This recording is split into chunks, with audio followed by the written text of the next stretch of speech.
When I caught the HOA secretly selling 1,700 acres of my family's generational farmland, I decided to remind them who controls their water supply. What would you do if you discovered your neighbors were stealing everything you've worked your entire life to build? Comment below where you're watching from. The morning was perfect for planting. Clear blue skies with just enough breeze to keep cool. I was on my tractor before sunrise, the same way my grandfather taught me 30 years ago. My phone buzzed for the 5th time, but I ignored it. Nothing was more important than getting these seeds in the ground. My family has owned this 2,000-acre farm for 4 generations, and the spring planting wait for no one, not even angry neighbors. When I finally checked my messages at lunch, I almost choked on my sandwich. 10 missed calls from neighbors, 3 voicemails from my cousin, and a formal letter in my email from Oak Ridge Estates Homeowners Association with the subject line, Violation Notice. I couldn't believe what I was reading. They were claiming my tractor noise violated their peaceful enjoyment bylaws, and my chicken coops created offensive odors affecting their property values. The new housing development had only been there for 8 months. My farm had been here since 1892. The letter ended with a demand to cease all farming operations within 500 feet of their property line within 48 hours or face a $200 daily fine. I laughed out loud. They had no authority over my land. I crumpled the paper and tossed it aside. The next morning, I woke to the sound of a car door slamming. A woman in a crisp white pantsuit was marching across my front yard, clipboard in hand, trailed by 2 men in polo shirts with the Oak Ridge Estates logo. "Mr. Jackson," she called out as I stepped onto my porch. "I'm Karen Wilson, president of the Oak Ridge Estates HOA. We need to discuss your continued violations." I crossed my arms. "There's nothing to discuss. Your HOA has no jurisdiction over my property." Karen's plastic smile didn't falter. "Actually, according to the county zoning board, your agricultural exemption expired last year. Your property is now subject to our community standards as outlined in the Municipal Code Section 42.3. That caught me off guard. My property tax bill certainly hadn't changed. "My family has farmed this land for over 100 years, I said. "No HOA can suddenly claim authority over it." Karen's smile turned cold. "Times change. We have standards now. Our residents paid premium prices for homes with guaranteed property values." She handed me another notice. "This is an official cease and desist. The board has unanimously voted to enforce these restrictions." As they left, my cousin Tom called. He lived in Oak Ridge Estates and served on the town council. "They've been planning this for months," he warned. "Something strange is happening. Karen's been having private meetings with developers and changing meeting minutes after they're approved." I spent that night digging through county records online. My agricultural exemption was still valid for another 5 years. Karen had lied straight to my face. For the next week, I continued working my fields as usual, ignoring the increasingly threatening letters. Then came the noise complaints to the sheriff, who apologetically explained he had to respond to each one. "Look, Mike," said Sheriff Davis, an old high school friend, "I know this is ridiculous, but they're filing formal complaints every single day. They've even started a petition claiming your farm is a public nuisance." I couldn't believe how quickly things were escalating.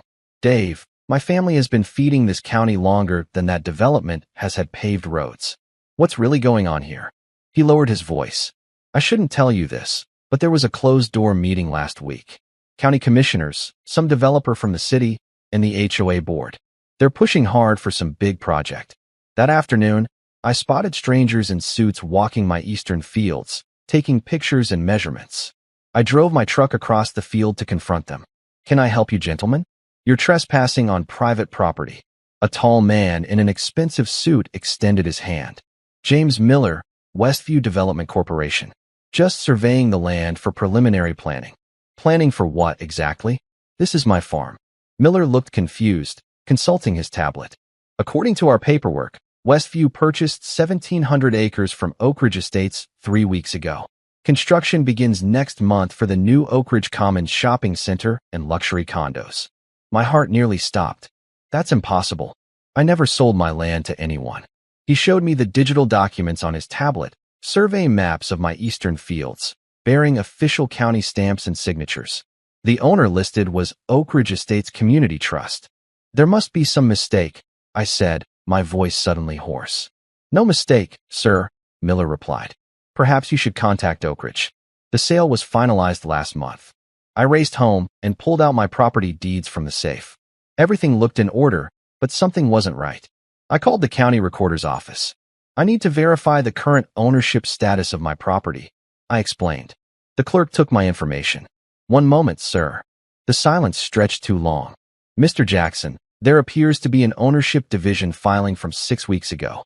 According to our records, the majority of the property, approximately 1,700 acres, was transferred to Oak Ridge Estates Community Trust.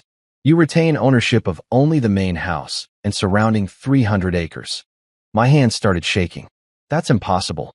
I never signed any transfer. The documents have your signature, sir. Do you want me to email you copies? When I opened the email, I stared at what appeared to be my own signature on transfer documents I'd never seen before. How could this happen? How could the HOA sell land they didn't own? I looked out my window and spotted Karen in her luxury SUV, parked at the edge of my property, talking on her phone while staring directly at my house. When she saw me watching, she smiled and waved. The bulldozers would arrive in 4 weeks. I had less than a month to figure out how the HOA had stolen my family's legacy and stop them before the first shovel hit the ground. I stood frozen in my muddy boots as the surveyor's words hit me like a thunderbolt. My land sold. Without my knowledge? Impossible. There must be a mistake, I said, showing him the property maps I kept in my truck. This has been Johnson family land for over a century. The surveyor scratched his head. Look, I just go where they tell me. But these coordinates match what Oak Ridge Estates provided. My hands trembled as I drove straight to the county records office. The clerk, Mrs. Rivera, had known my family for decades. Frank, I was going to call you, she said, her face worried. Someone filed new property documents last month. I thought it was strange, but everything seemed properly notarized. She pulled up the records on her computer. My stomach dropped as I saw it. Official-looking paperwork showing 1,700 acres of my farmland now belonged to Oak Ridge Estates HOA. Only the 300 acres around my house remained in my name. This is fraud, I whispered. These signatures aren't mine. I called an emergency meeting with my lawyer, Sam Grayson. This is the most brazen land grab I've seen in 30 years of practice, Sam said, examining the documents. But they covered their tracks well. The paperwork claims your grandfather sold development rights decades ago, and they're just now exercising them. That's ridiculous. My grandfather would never. I know, Sam nodded. But fighting this will take time. They've already sold to developers who likely had no idea the sale was fraudulent. I couldn't wait. The HOA had their monthly meeting that evening, and I was going to crash it. The Oak Ridge Community Center buzzed with conversation when I walked in. Karen Wilson sat at the center table, her designer outfit and perfect blonde hair making her look like she belonged on a reality TV show, not running a neighborhood association. The room fell silent when people noticed me. This is a private meeting, Karen said coldly. Private like the private sale of my land. I replied, my voice steady despite my racing heart. Richard Thompson, the treasurer, adjusted his glasses nervously. We have no idea what you're talking about. Really? Then why are there surveyors on my eastern fields today? Why is there paperwork claiming you sold 1,700 acres of my family farm to Greed Corp developers? Karen's fake smile didn't reach her eyes. Perhaps you should check your family records more carefully. That land was included in our development zone from the beginning. Richard slid some papers across the table. It's all perfectly legal. The sale is final. I glanced at the documents. More forgeries showing land boundaries that had never existed. My family has the original deeds from 1892, I said. These papers are fake, and you know it. That's a serious accusation, said Janet Miller, another board member who looked genuinely confused. Karen assured us this was all above board. Karen shot Janet a warning look. The matter is settled. Security, please escort Mr. Johnson out. A retired police officer who worked part-time security moved toward me. Sorry, Frank. Just doing my job. As I was led outside, my neighbor Tom Baker followed me to the parking lot. Tom had moved to Oak Ridge just a year ago, seeking the rural lifestyle that was now threatened. They've been planning this for months, he whispered, looking over his shoulder nervously. Secret meetings, discussions about expanding the community footprint. Why didn't anyone tell me? I asked. Karen threatened anyone who spoke up. Jeff Winters questioned the legality last month. and suddenly had $5,000 in HOA violations. They can fine people into bankruptcy if they want to. I drove home in a daze, my family legacy crumbling around me. The farm that had fed the community for generations was about to become cookie-cutter houses and strip malls. Unable to sleep, I pulled out my grandfather's old wooden chest. Among birth certificates and yellowed photographs, I found it, the original water rights agreement from 1943. The document detailed how my grandfather had allowed the creation of a reservoir on our property that now supplied water not just to our farm, but to the entire surrounding area, including what was now Oak Ridge Estates. I read deeper, my excitement growing. The agreement included specific terms. Agricultural use would always take priority in water allocation decisions. And the rights were tied to the original homestead, the 300 acres I still legally owned. At dawn, I called Sam again. They might have stolen my land through fake papers, I said. But they forgot something crucial. What's that?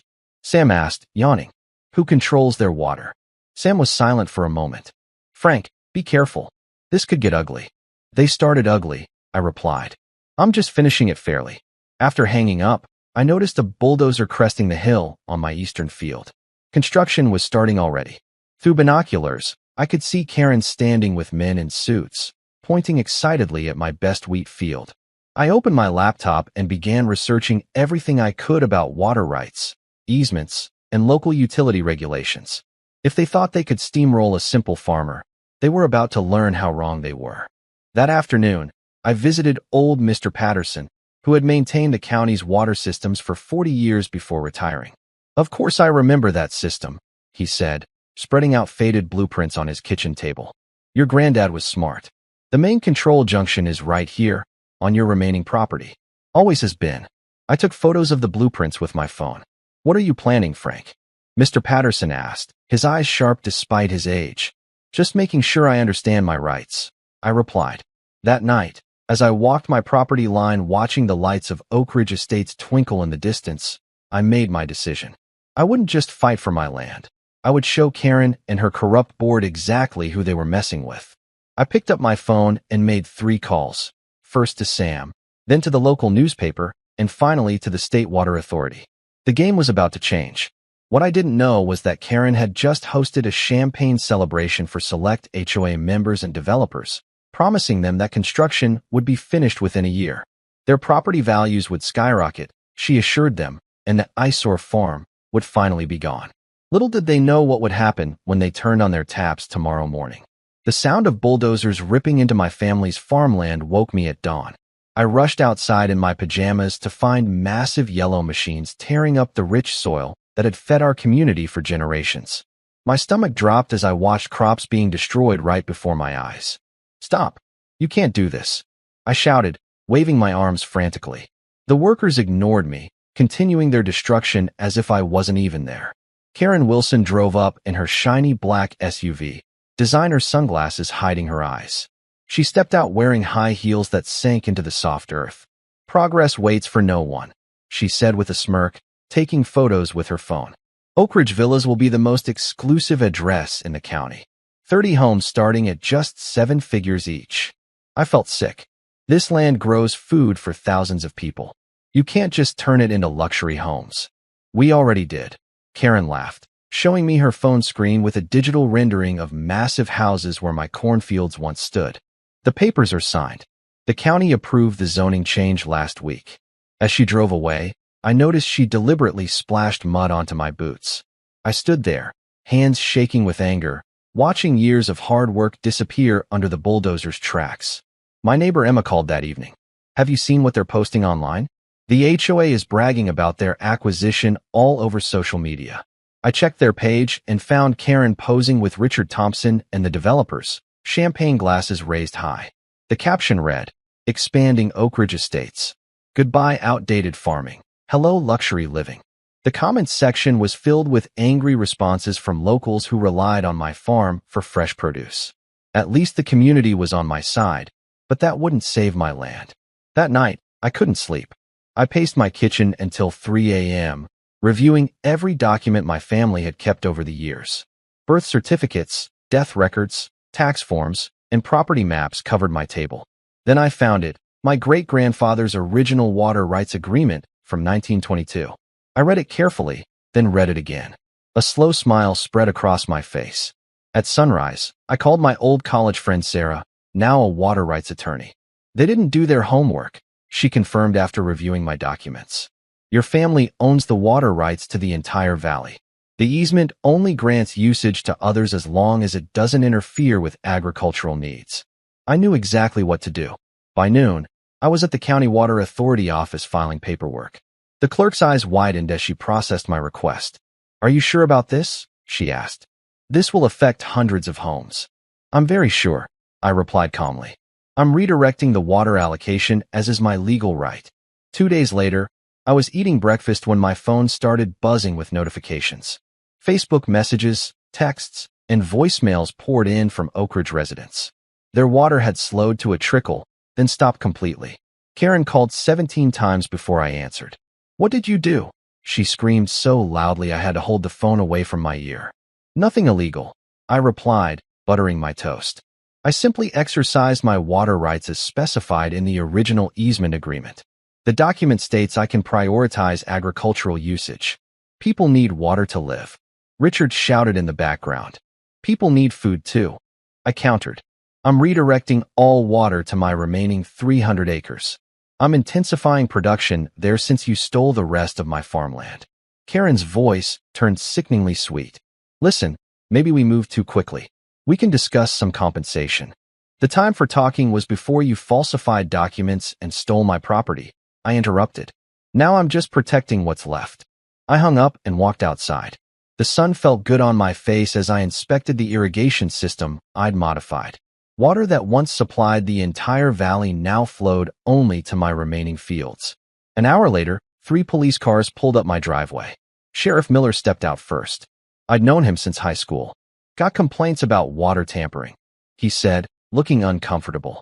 I handed him my documentation. Everything I've done is legal. My family has owned these water rights for over a century. While he reviewed the papers, a news van arrived. Karen must have called them, thinking they'd take her side. The reporter, Julie Ramirez from Channel 5, approached me with a microphone. Can you explain what's happening with the water supply? She asked. I smiled. I'd be happy to, I said, pulling out maps showing the original property lines and water rights documents. And I'd also like to discuss how the Oak Ridge HOA falsified documents to steal 1,700 acres of farmland that's been in my family for generations. Julie's eyes lit up. She clearly recognized a bigger story than a water dispute. By evening, the HOA called an emergency meeting. I wasn't invited, but my neighbor Tom texted me updates throughout. They're freaking out, he wrote. Developers halted construction. They're threatening to sue the HOA for misrepresentation. Property values are already dropping. At 11:42 p.m., my doorbell rang. Karen stood there, her perfect makeup smudged, her confident posture gone. Please, she whispered, her voice cracking. Turn the water back on. People have children, elderly parents. They can't stay in homes without water. I leaned against the doorframe. Sounds serious. Maybe they should be angry at the people who created this situation. We can talk about compensation, she offered desperately. I looked her straight in the eyes. Compensation isn't enough. I want my land back. Karen's face hardened. That's impossible. The contracts are signed. Then I guess we have nothing more to discuss. I replied, starting to close the door. Wait, she cried out. The developers, they might be willing to reconsider if there's a water issue. I can set up a meeting. I paused, considering her offer. Tomorrow, 9 a.m. My kitchen table. Bring the developers, your lawyer, and all those fake documents you used to steal my land. As Karen hurried back to her car, I noticed lights on in every house in Oak Ridge Estates. Nobody was sleeping tonight. They were all wondering the same thing. How had they never questioned where their water came from? My hands shook as I entered the courthouse. Cameras flashed in my face. Someone had tipped off the local news about our battle.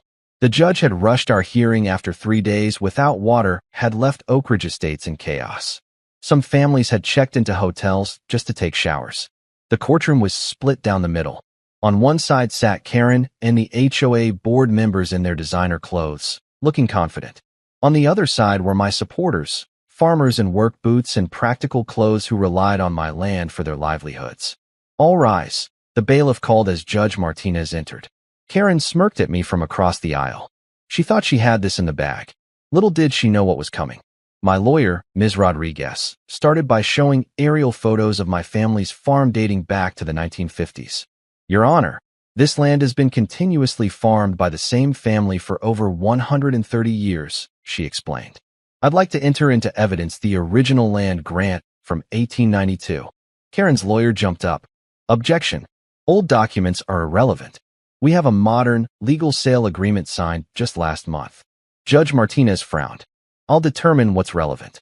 Continue, Ms. Rodriguez. My heart pounded as Ms. Rodriguez unveiled our secret weapon, a large map showing all the water lines in the county. This property controls the water access for the entire region, she explained. The easement agreement specifically states that agricultural use takes priority in any water allocation decisions. Murmurs spread through the courtroom. I watched Karen's face closely. For the first time, I saw a flicker of worry in her eyes. Her lawyer presented their sale documents, which looked impressive and official. But Ms. Rodriguez was ready. Your Honor, we've had these documents examined by 3 separate experts. She handed a thick folder to the judge. They've identified at least 7 signs of document tampering, including digital manipulation of the property boundaries. The judge frowned as he flipped through the pages.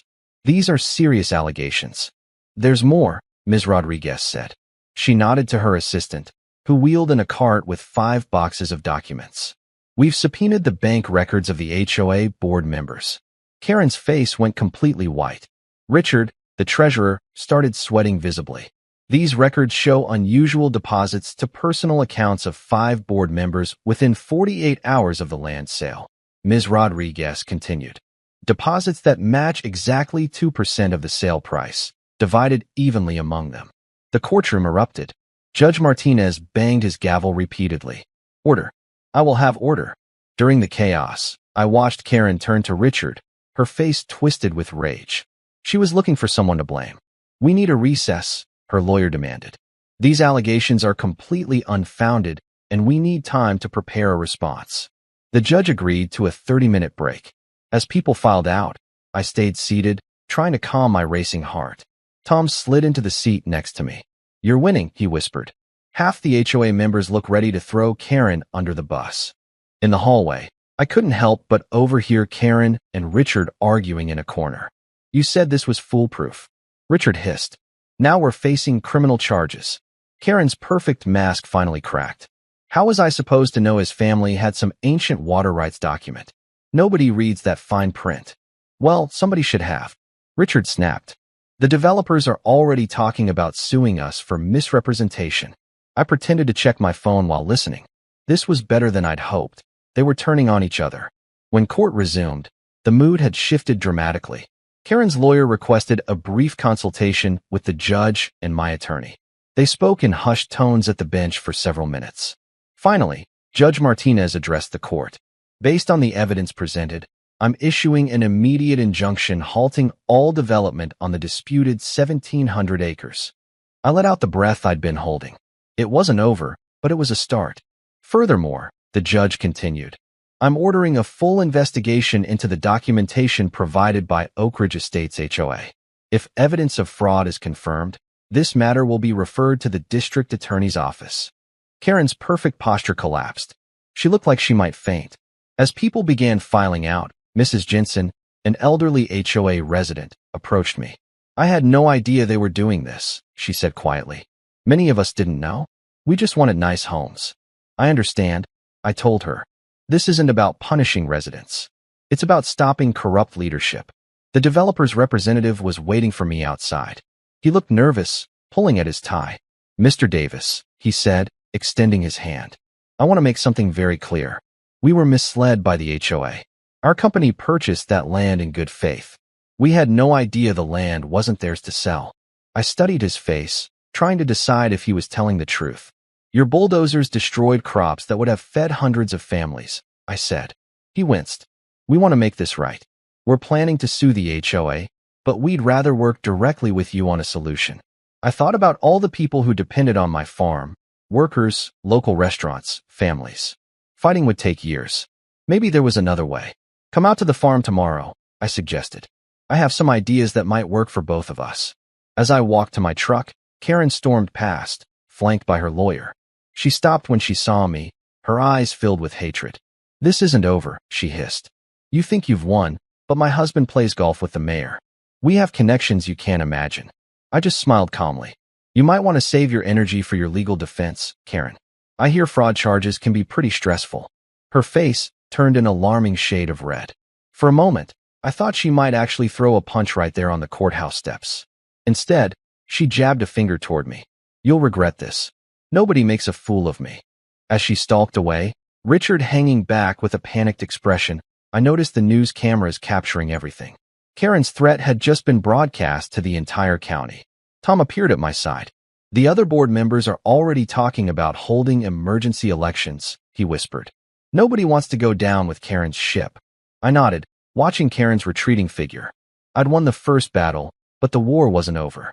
I still needed to get my land back, and Karen wasn't going to surrender easily. But for the first time in weeks, I felt hope. Sometimes justice does prevail, especially when you control the water supply. You won't believe what happened next. 6 months later, I stood in my eastern field as the morning sun sparkled across the dew-covered crops. The bulldozers that once tore into my family's legacy were gone. In their place, farmers worked the land that had been returned to me, all 1,700 acres of it. The judge had thrown out the fake sale papers and ordered everything back to me. I still can't believe we won, said my wife, squeezing my hand as we overlooked our restored farmland. We didn't just win, I said. We changed everything. The morning after our court victory, my phone had exploded with calls from reporters. The story of an HOA trying to steal a family farm hit a nerve. People from across the country sent messages of support. Some even mailed boxes of homegrown veggies as a show of farmer solidarity. Karen and her HOA buddies couldn't hide from the spotlight. Camera crews camped outside their fancy houses, asking about the kickback money they'd taken. Richard broke down on live TV, admitting they'd planned the whole thing over secret meetings and champagne. We just thought no one would care about some old farm, he sobbed into the microphone. But people did care. A lot. 3 weeks after the court decision, I got a surprise visit from the developer's new CEO. Their old boss had been fired over the scandal. We made a terrible mistake, she said, sitting at my kitchen table. Our company never would have moved forward if we'd known the truth. I pushed a plate of my wife's fresh-baked cookies toward her. What happens now with your company? She smiled. That's why I'm here. We have a different idea. Would you consider selling just 50 acres, legally this time, for something that could help everyone? Instead of luxury houses, they proposed building a modern farming facility on a small corner of my property.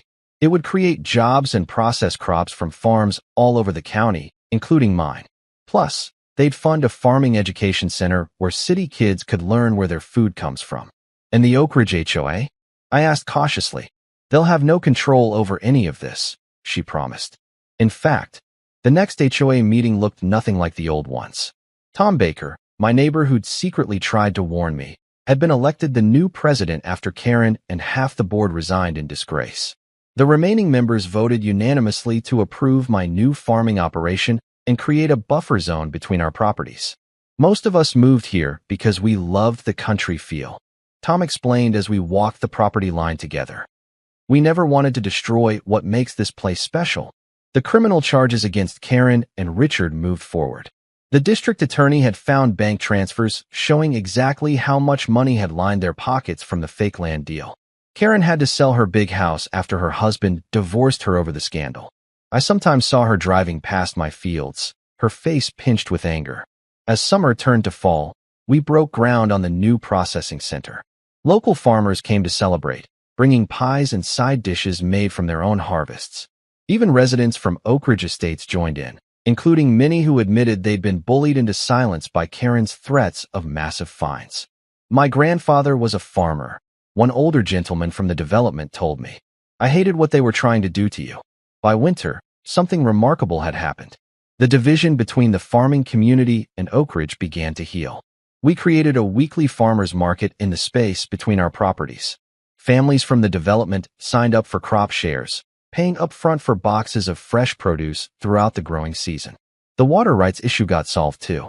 We drafted a fair agreement that guaranteed enough water for both my agricultural needs and their households.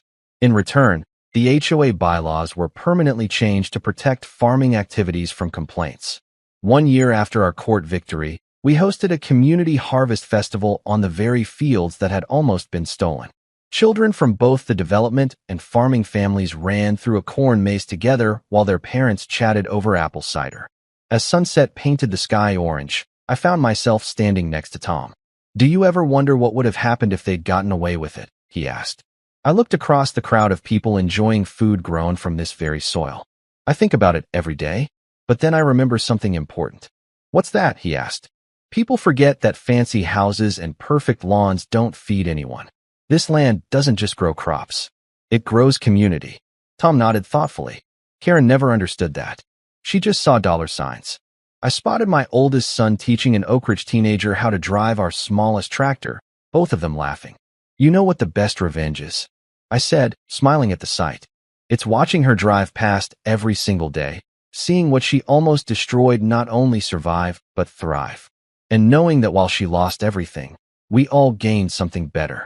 That night, as my family gathered around our table filled with food we'd grown ourselves, I realized the HOA had accidentally given me something precious. They had tried to take my land, but instead, they'd helped me show an entire community why this farm matters.